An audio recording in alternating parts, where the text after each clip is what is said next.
Hey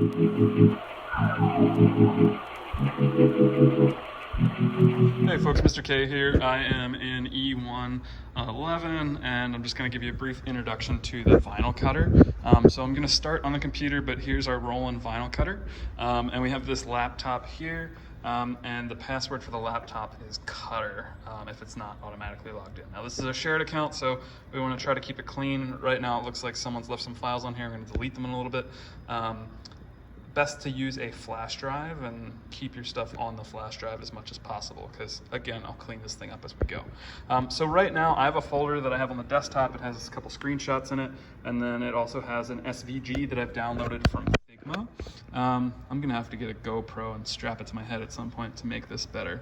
I'm not doing a screen recording because this laptop's a little bit old. It's seen better times.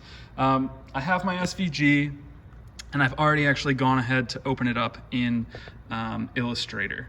Now, once you have your file open in Illustrator, if you've used the design guides from Figma, you should actually be good to go. If you want to check and make sure that you're just having a fill, there's no outline or stroke, you can select everything.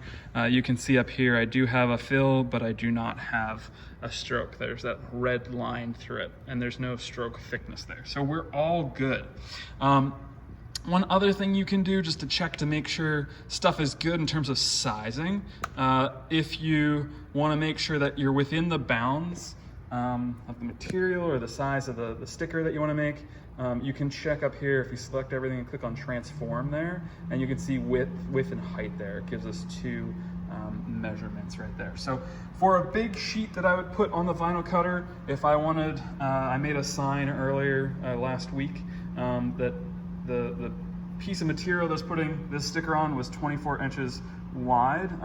Everything checks out. We have a little room for error so we can line everything up. So everything's good now.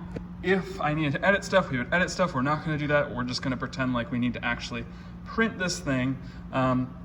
What we first want to do is set up our vinyl cutter. So I'm going to stop this and then start the